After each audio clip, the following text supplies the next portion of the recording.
कीमत पानी की नहीं प्यास की होती है, कदर मौत की नहीं सांस की होती है। प्यार तो बहुत लोग करते हैं दुनिया में, पर कीमत प्यार की नहीं विश्वास की होती है। नमस्कार दोस्तों, मेरा नाम है नीलेश। मैं आपको आज एक सुंदर कथा सुनाने जा रहा हूँ। दोस्तों, एक आदमी पूरी तरह से कर्जे में डूबा हुआ था। उसको कहीं भी आशा की किरण दिखाई नहीं दे रही थी। वह चिंतित होकर एक जगह पर बैठ गया और सोच रहा था कि काश उसको कहीं से मदद मिल जाए तो वह अपना पूरा व्यवसाय अच्छे से चला लेगा। तभी एक बुज़ुर्ग व्यक्ति वहाँ पर आया और उसे बोला कि बेटा, तुम बहुत चिंतित लग रहे हो, कृपया मुझे अपनी समस्या तुम बताओ, शायद मैं आपकी कुछ मदद कर सकूं।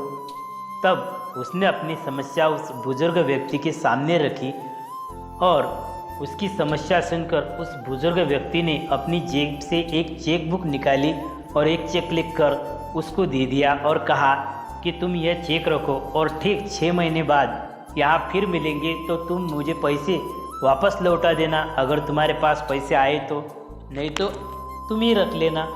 ठीक है बेटा। जैसे ही उसने चेक देखा तो उसकी आंखों में आंसू आ गए। उसको अब विश्वास ही नहीं हो रहा था कि उसके हाथों में एक ब्लैंक चेक है जिसके पास वो कोई भी अमाउंट डाल सकता है। वह बुज़ुर्ग व्यक्ति और कोई नहीं बल्कि उस शहर का सबसे रईस व्यक्ति था।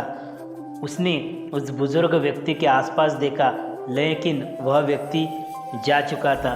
तब वह व्यक्ति बहुत खुश हुआ और उसकी सारी चिंताएं समाप्त हो गई और अब वह इन पैसों से अपने जो भी धंधा था उसको फिर से खड़ा कर देना चाहता था। लेकिन उसने निर्णय लिया कि वह उस चेक का इस्तेमाल तभी करेगा जब उसे बहुत ही ज़रूरत होगी और उसके पास कोई दूसरा उपाय ही नहीं होगा। तब इससे अधिक की आवश्यकता होगी तो ही मैं इसका दूसरा उपाय करके अपने पास चेक रखता हूँ। और यह सोचकर उसने निडर होकर उसने मेहनत की और आत्मविश्वास के साथ चलने लगा और उसे जल्द ही अपने व्यवसाय में सफलता मिल गई और अच्छे से उसका कारोबार चलने लग गया। ठीक 6 महीने बाद वह व्यक्ति वह चेक लेकर उस जगह पर पहुंचा जहां 6 महीने पहले उस बुज़ुर्ग व्यक्ति से उसकी मुलाकात हुई थी। वहां पर उस बुज़ुर्ग व्यक्ति से उसने इधर उधर ढूंढा। सुबह से शाम हो गई, फिर जाके वह बुज़ुर्ग व्यक्ति वहाँ आया और उस व्यवसायी जो था उसने उसको चेक वापस करते हुए कहा कि धन्यवाद, आप मेरे पिताजी जैसे हैं। आपने मुझे सही समय पर अगर मदद ना की होती तो मैं आज यहाँ पर खड़ा नहीं होता।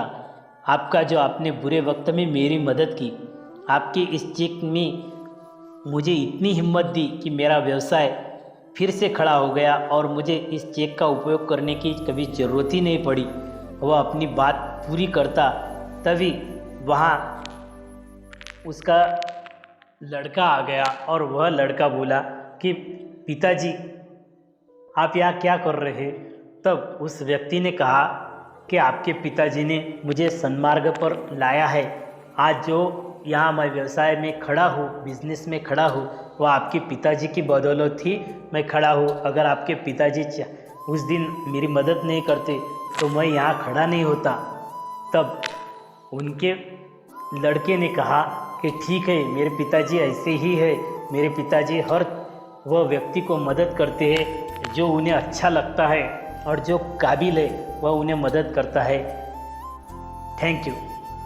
इस कहानी से हमें यह शिक्षा मिलती है कि हमेशा खड़े रहने के लिए पैसा ही नहीं बल्कि आत्मविश्वास चाहिए, क्योंकि आत्मविश्वास होगा तभी तो हम नए सिरे से उभर पाएंगे। Thank you.